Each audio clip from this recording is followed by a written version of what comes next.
Assalamualaikum, salam sejahtera. Saya Zulfitri Yusof, anda bersama saya dalam Agenda Awani. Sebelum kita bercerita mengenai banjir besar yang melanda Lembah Kelang pada 18 Disember lalu, kita terlebih dahulu tersebarnya visual-visual ataupun video-video viral yang menunjukkan bahawa bagaimana pelabuhan Kelang teruk dilanda banjir. Pada ketika itu, kita mungkin menyangkakan ianya hanyalah banjir kilat saja. Tetapi impak visualnya begitu besar. Lebuh raya digenangi air dan juga ada video yang tersebar ialah menunjukkan kontena-kontena juga terapung kerana banjir yang berlaku di Pelabuhan Kelang pada ketika itu. Ini menjadi titik tolak pada perbincangan kita pada hari ini. Bagaimana kita melihat kepada kerugian tapi dalam masa sama dalam jangka masa panjang bagaimana kita bergerak ke arah yang lebih baik. Kerana kalau daripada satu kajian yang dilakukan di peringkat antarabangsa juga mengatakan bahawa bandaraya-bandaraya pelabuhan antara kawasan yang terdedah ataupun cukup berisiko tinggi dalam jangka masa 20 ke 30 tahun akan datang untuk ditenggelami ataupun menerima musibah banjir besar. Ini akibat ada beberapa perkara antara lain kerana trend demografi, pertumbuhan penduduk yang begitu tinggi dan juga kepesatan pembangunan di kawasan pelabuhan. Bagaimana kita bersedia ke arah ini? Saya bersama dengan yang berbahagia Datuk Dr. Sabirin Jaafar merupakan Ketua Pengarah Institut Maritim Malaysia, MIMA. Terima kasih Datuk kerana bersama kami sekali lagi dalam Agenda Awani pada kali ini. Berapa kerugian yang ditanggung pelabuhan di Malaysia, khususnya Pelabuhan Kelang, apabila kita bercerita mengenai banjir besar yang melanda negara baru-baru ini? Kalau Datuk dapat singkap semula kejadian yang berlaku sekitar 17 hari bulan lepas. Terima kasih Zul. Jumlah taksiran kerugian belum dapat dibuat secara detail masa ini, tapi menteri kita iaitu Menteri Pangkutan yang berhormat Dr. Wika Siong ada menyebut baru-baru ini dalam statement dia di segi umpamanya Pelabuhan Kelang purata harian boleh menguruskan 35,000 TEU which is 20 equivalent units kargo sehari, tetapi pada 18 hari bulan Disember menurun 70% kepada 9,970 saja. Kemudiannya hari selepas itu 19 Disember dia meningkat kepada 11,000 TEU dan 20 Disember dia meningkat kepada 27,000 TEU. Maknanya kalau kita pandang dari aspek itu memang satu penurunan yang sangat drastik lah pada hari pertama banjir itu, dan tentu ini membuat pada kerugian yang besar. Apa kerugian-kerugian lain kalau kita dapat fahami Datuk? Kerana saya ingat lagi kalau 17 hari bulan tu apabila visual tu viral ditunjukkan oleh kebanyakan mereka ialah pekerja-pekerja pelabuhan, brother-brother lori yang membawa lori yang menunjukkan gambar Pelabuhan Kelang pada ketika itu banjir, yang kita rasakan banjir kilat pada ketika itu. Apa kerosakan yang ditafsirkan ataupun impak berantainya banjir yang berlaku pada baru-baru ini? Yang ini perlu kita fikirkan secara mendalam lah. Pertama, fungsi pelabuhan ni ialah untuk mengimport barangan, juga mengeksport barangan. Jadi apabila berlaku keadaan di mana banjir berlaku, memutuskan infrastruktur, umpamanya pelabuhan ni memang ada air lah, dia pelabuhan kan, tetapi daripada pelabuhan nak bawa kepada pengguna ini, kita ada apa yang dikatakan logistik multimodal ya. Lepas tu dia daripada maritim, darat, udara ya. Sekarang ni kalau kita nak bawa satu kargo kita dari pelabuhan, kata di Kuala Lumpur, tiba-tiba highway putus sebab banjir. Dia memutus satu talian itu. So kita kena fikirkan masa depan bagaimana caranya, kan? Ini kena fikir secara serius ini sebab kebanyakan pelabuhan di Malaysia ni berada di bawah lembayung banjir ni. Kemungkinan tu tinggi dan kita boleh fikir secara jernih sebab ini berlaku dah banyak kali because bukan kita banjir ni sesekali saja, every year ada banjir di timur sebagainya. Cuma tahun ini sangat besar dan nampaknya kurang bersedia dengan keadaan seperti ini. Tapi kesan dia tentang pergerakan kargo sendiri. Kargo ni bawa barangan, bawa makanan sebagainya kan. Dia nak bawa bagaimana kalau berlaku terputus. Kalau 3 hari mungkin kita boleh manage. Kalau berlaku 3 minggu bagaimana keadaan dia.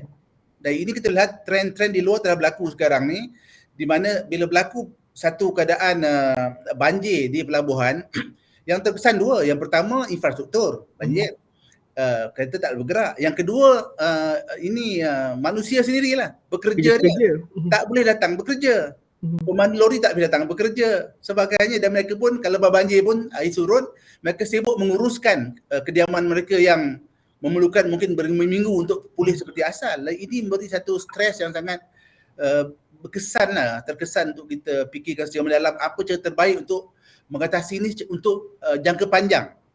Supaya kita lebih bersedia lagi gunakan ini untuk kita gunakan musibah ni untuk kita fikir secara telus, bersih, terbuka dan untuk buat satu solusi long term lah, jangka panjang. Datuk, kalau dilihat kepada banjir yang berlaku pada minggu lepas, adakah ianya menjejaskan keuntungan bersih untuk pelabuhan? Kerana seperti mana Datuk katakan tadi, sudah pasti kalau kita melihat kepada apa yang dikatakan oleh TEU itu, ianya menurun pada hari kejadian banjir berlaku. Tapi untuk jangka masa panjang, adakah kejadian beberapa hari itu memberikan impak secara keseluruhannya kepada keuntungan pelabuhan, Datuk? Saya lihat memang ada jelas umpamanya macam transport, itunya gunakan kontainer, lori sebagainya. Kalau ni rosak perlukan pembaikan, tentu dia akan terkesan di aspek ini. Dan kalau pelabuhan punya struktur pun ataupun logistik pelabuhan tidak begitu mantap macam asal, jadi kapal yang datang pun tak dapat untuk menurunkan ataupun memunggah barang mereka ikut masa yang cekap lah, yang cekap. Jadi itu yang kita kena fikirkan. Dia panjang dari masalah talian ini ya. Sebab ikut pada kajian 95% daripada perdagangan dunia ni bergantung kepada maritim. Dan maritim tu dia akan pergi kepada pelabuhan dan pelabuhan tu pergi kepada darat. Jadi bila satu unsur telah pun terhenti, disambung pula dengan elemen lain umpamanya jalan raya, yang kereta api, yang tenggelam. Dan ini memberi kesan yang sangat mendalam lah. Terutama kalau berlaku lama. Dan kita kena fikirkan ni, kalau kita fikirkan macam sekarang ni highway kita tenggelam air. Umpamanya itu yang berlaku highway kita, highway di Kuala Lumpur dan Kelang kan, tempat yang terputus. Jadi apa cara buat? Adakah perlu kita buat satu land bridge ke, atau perlu meningkatkan paras jalan supaya dia bebas daripada banjir di masa hadapan? Ini kena fikirkanlah. Walaupun dia mungkin dalam belanja yang besar, kita juga kena fikir cara yang lain juga. Umpamanya kepantasan pergerakan ni. Bukan masalah dah. Umpamanya nak bawa kargo daripada Kelang pergi ke Pahang umpamanya. Tiba-tiba putus dekat Karak. Karak ya. Jadi bagaimana keadaan tu? Jadi kita kena fikir cara lain. Umpamanya mungkin kalau pergerakan minyak sebagainya mungkin perlukan bentuk selain daripada penggunaan lori, kontainer dan sebagainya. Kan? Itu yang perlu kita fikirkan. Macam juga di pelabuhan. Kalau kita terlampau bergantung kepada semua manusia, maka kita lihat banyak pelabuhan dunia sekarang ni mereka jadi full autonomous. Dia gunakan banyak internet sebagainya, jadi handling pun tak banyak digunakan oleh manusia lagi. Jadi benda ni walaupun mungkin mengurangkan tenaga kerja, tetapi bila berlaku emergency begini, dia jadi penting. Maksud dia tanpa manusia pun sistem boleh berjalan lagi. Yang ini kita kena gunakan Internet of Things sekarang yang terkenal kan, fully autonomous port. Ini semua yang perlu kita fikirkan secara bersepadu. Satu lagi sebutnya, banyak berlaku sekarang ni, berlaku di seluruh dunia, pembangunan pantai ni. Maksud dia kita buat mushrooming ataupun berlakunya pembinaan ataupun development banyak coastal port cities ni yang tidak dibuat kajian secara bersepadu, secara integrated. I think untuk masa depan, I think negara kita perlu fikir secara ni, bila tumbuh satu pusat satu bandar baru di tepi pantai, mereka kena fikir secara serius ni, aspek logistik, aspek kemungkinan banjir sebagainya. Bila buat satu dasar begini, saya rasa mungkin kita boleh menangani masa depan dan lebih yakin lagi. Apabila Datuk sebut mengenai perbandaran pesisir pantai, kita juga melihat kepada beberapa data dan juga malah visualisasi yang sudah dilakukan oleh NGO, badan-badan berkaitan. Kalau kita ambil contoh unjuran daripada Climate Central, sebuah badan bukan kerajaan yang menggabungkan saintis, pakar alam sekitar dan juga wartawan berpengalaman. Mereka mengunjurkan ataupun meramalkan bahawa sebahagian besar kawasan di Pelabuhan Kelang ataupun di pantai barat sebenarnya termasuk bawah lembah Pelabuhan Kelang akan berada di bawah paras banjir tahunan pada tahun 2030. Dan juga kalau kita lihat, ini bukan angka yang saja-saja ataupun terpisah dengan realiti sebenar. Dalam beberapa kajian yang lain juga, apabila Datuk mengatakan tadi mengenai perbandaran pesisir pantai, itu juga digariskan oleh OECD antara lain yang mengatakan bahawa bandar-bandar pelabuhan ini yang berisiko besar berada dalam posisi ataupun kawasan banjir, selain daripada perbandaran yang tidak mengambil kira faktor alam sekitar, tapi mengambil kira juga dengan kenaikan air laut akibat climate change dan juga perubahan monsun, perubahan iklim dan juga perubahan ribut dan sebagainya. Jadi sesuatu perkara perlu dilakukan dengan secara menyeluruh. Bagaimana Datuk melihat bahawa adakah kita berada dalam situasi yang betul untuk menghadapi ancaman-ancaman ini, kerana realitinya juga di satu kawasan lain di beberapa buah negeri kita masih lagi menambak laut. Pada pandangan Datuk bagaimana? Saya melihat kan kita tak boleh menyekat pembangunan. Tapi bagaimana kita menguruskan pembangunan tu?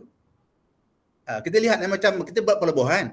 Kita tahu pelabuhan tu di kawasan yang rendah. Kita buat umpamanya untuk mengelak, kita buat tebatan laut mengatakan satu tebatan untuk menghalang ombak masuk, boleh mengempas kapal sebagainya. Jadi itu cara manusia, tapi pandang keseluruhan ni yang satu isunya. Macam saya rasa terdapat satu kelemahan tidak menghubungkan pembangunan di pelabuhan ni dengan mainland.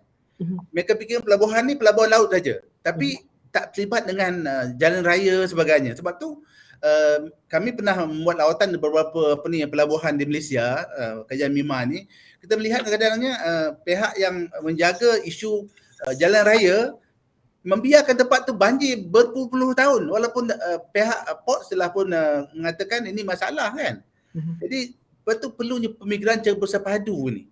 Otherwise kita akan terpisah lah. Macam sekarang berlaku sekarang ni, betul-betul banjir secara meluas sekarang ni. Sekarang kita fikir sekarang tadi kita buat contoh macamlah minyak tak dapat transfer daripada katalah Port Klang sampai ke di Pantai Timur umpamanya. Apa cara dia? Atau ke Shah Alam sekali pun Datuk kalau ada banjir? Apa cara je? Kemungkinan kita perlu buatkan satu pembetung ke, atau kita membuat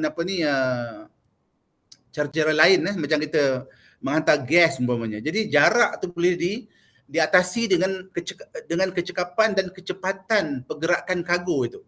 Satu sekarang trend sekarang ni kita lihat di luar, saya cakap perkawalan yang besar sekarang ni banyak melabur membina warehouse. Dia katakan inland ports. Maksud dia satu kawasan besar diletakkan segala kontainer ni. Tempat itu perlu dipilih supaya tempat tu tinggi. Jadi kita boleh store, letakkan kargo banyak situ untuk tempoh yang panjang. Kalau berlaku musibah seperti ini lagi bulan, jadi kita terjamin di aspek pergerakan itu. Dan warehouse ini perlu dibuat di banyak tempat lah. Boleh cater keperluan Lembah Kelang atau di Melaka atau Negeri Sembilan, Perak dan sebagainya. Jadi ini satu pemikiran baru. Kita lihat banyak keuntungan yang dibuat apabila mereka mengadakan inland port sini. Lepas dia kapal cuma datang ke pelabuhan, ditransfer ke inland ports, bukan lagi warehouse atau gudang yang berdekatan dengan kawasan yang prone pada banjir juga.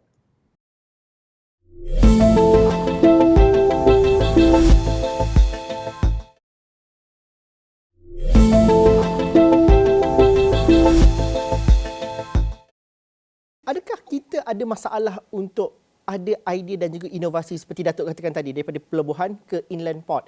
Kerana kalau kita lihat kepada kawasan industri, kalau kita ambil contoh di Pelabuhan Kelang ataupun pelabuhan di Kuantan sebenarnya, masih lagi ada kawasan-kawasan yang kita boleh naikkan value ataupun kita naik tambah nilai kepada idea-idea yang seperti ini. Pada pandangan Datuk, adakah kita kekurangan daripada aspek itu atau sebenarnya ianya belum lagi dipelopori ataupun diguna pakai dengan sebaiknya? Saya rasa ini bukan satu benda yang terlalu rumit, bukan rocket science lah. Kita fikir secara biasa saja. Dan kita lihat perkembangan ini berlaku di tempat lain di dunia ini. Cuma kita mungkin kita kena perlu duduk berfikir betul-betul. Dan musibah banjir seperti ini memberi kita satu peluang untuk kita betul-betul memikir secara jernih, secara telus apa cara terbaik untuk kita mengatasi ini. Apa yang berlaku tu berlaku dah. Kita tak boleh nak buat apa kan. Tapi yang mendatang ni bagaimana keadaannya. Jadi saya rasa ini antara alternatif yang kita fikir secara serius, iaitu penempatan kargo sebagainya letak dalam inland ports, kerana dalam warehouse yang besar-besar untuk menampung masalah seperti ini kalau berlaku terputusnya lagi.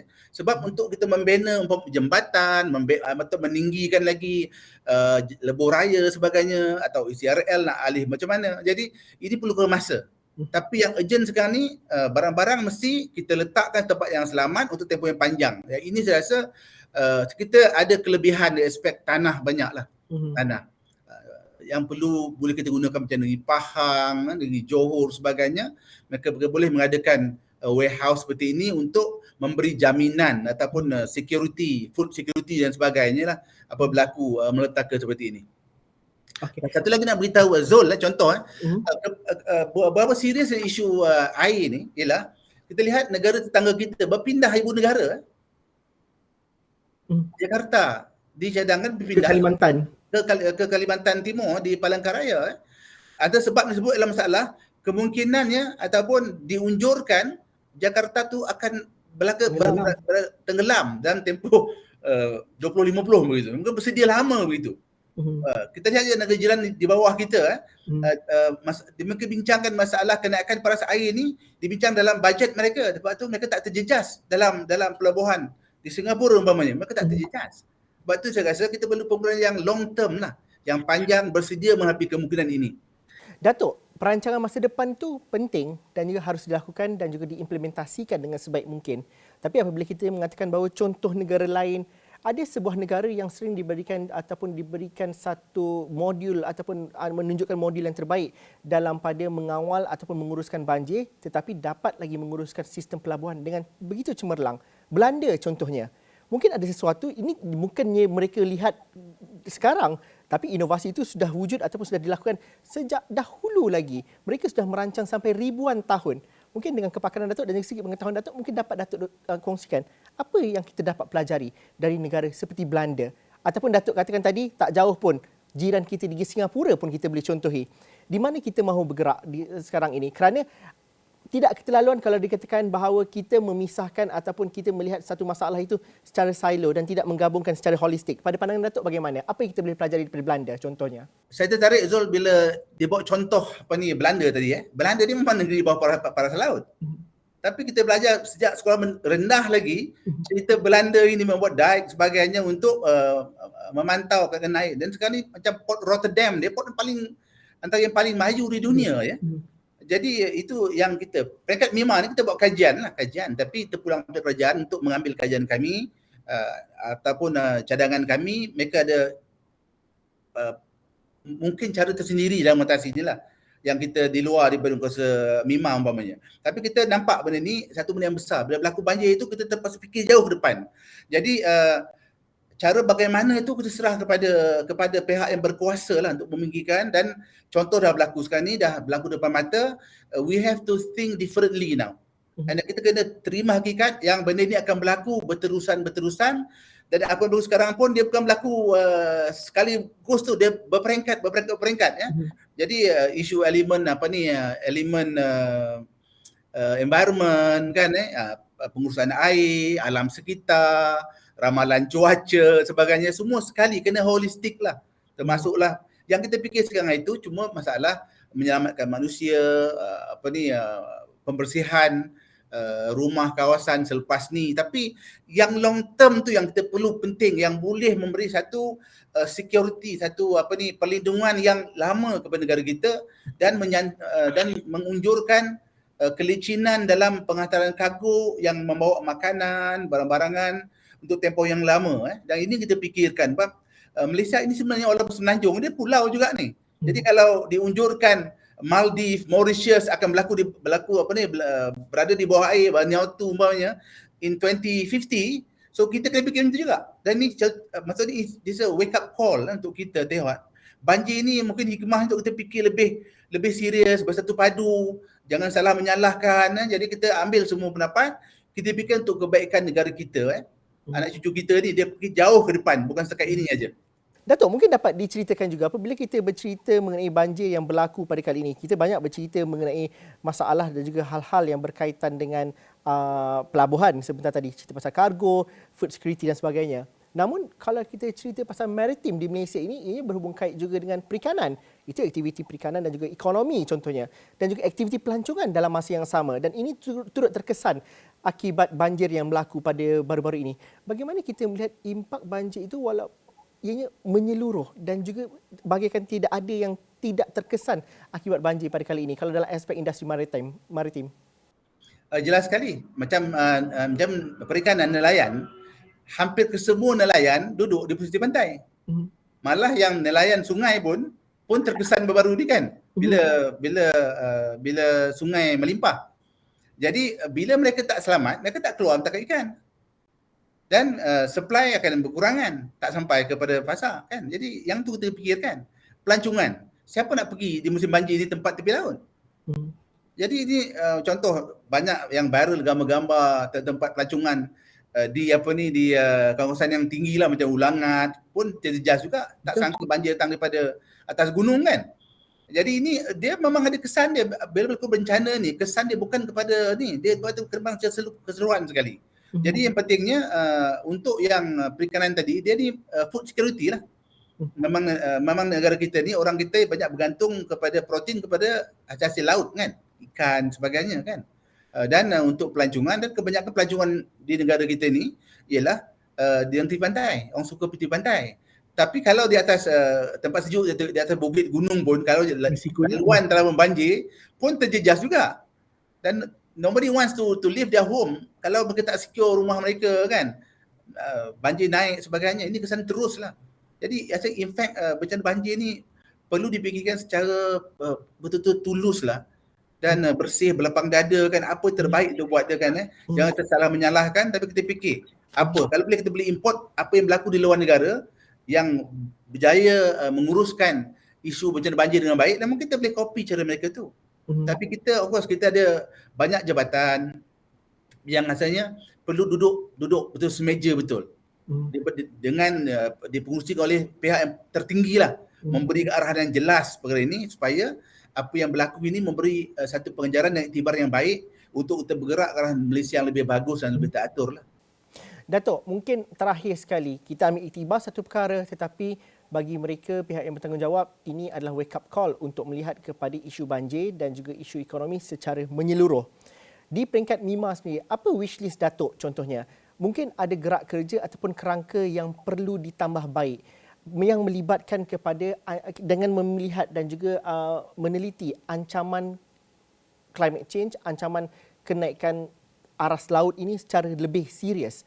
Kerana kalau dari segi tindakan, adakah itu sudah berlaku sekarang ini? Adakah kita benar-benar serius memikirkannya bersama ataupun kita masih lagi memandang kalau isu banjir di pelabuhan, ianya masih lagi silo ataupun terletak dalam satu kementerian ataupun agensi yang lain, walaupun kesan dan juga impak itu berantai secara keseluruhan. Apa hajat Datuk yang terbaik ataupun solusi terbaik yang dapat dilakukan sebenarnya?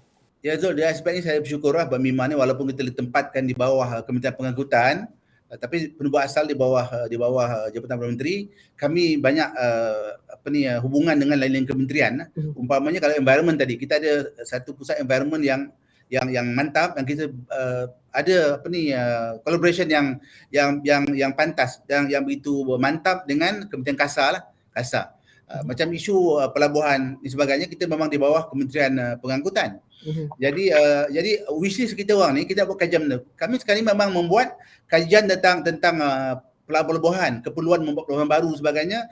Yang ini arahan daripada kementerian sendiri. Kemudian kita buat kajian dengan STS, ship to ship transfer, pelabuhan tengah laut ini, yang banyak memberikan hasil kepada negara. Ini juga terkaji jugalah. So MIMA yang saya ketuai, tim di sini pun kita buat kajian yang menyeluruh sekarang ni, melawat banyak pelabuhan utama sekali untuk beri kajian mendalam. Dan bila berlaku isu banjir ni, ini satu agenda baru pula untuk kami tingkatkan, kami luaskan kajian itu bukan setakat kepada ekonomi, perkembangan ports, dia akan beri kepada isu yang kita bincang tadi, umpamanya integrated coastal lines, city self development sebagainya ini ya. Yang ini saya rasakan ini yang utama sekarang saya rasa. Maksudnya kita ada pemikiran baru, kajian yang disupport oleh kajian yang mantap mengenai keperluan perkara ini. Dan kita perlu dapatkan data yang betul-betul mantap, yang terkini untuk kita persembah kepada kerajaan untuk mereka membuat keputusan. Okey, baik. Harapnya itu yang berlaku kerana kita menunggu kepada gerak kerja dan juga solusi kepada yang lebih menyeluruh dengan menganalisis dan juga mengenal pasti realiti sebenar alam, realiti sebenar ancaman bencana dan sebagainya. Terima kasih Datuk kerana sudi bersama kami dalam agenda Awani pada malam ini. Demikian tadi Datuk Dr. Sabirin Jaafar merupakan Ketua Pengarah Institut Maritim Malaysia MIMA. Kita bercerita mengenai impak banjir kepada sektor maritim. Sekian saja agenda Awani untuk malam ini. Jika ada pandangan, cadangan ataupun mungkin perspektif anda, teruskan bersama kami di platform digital kami astroawani.com. Sekian saja. Assalamualaikum dan salam sejahtera. Kita jumpa lagi.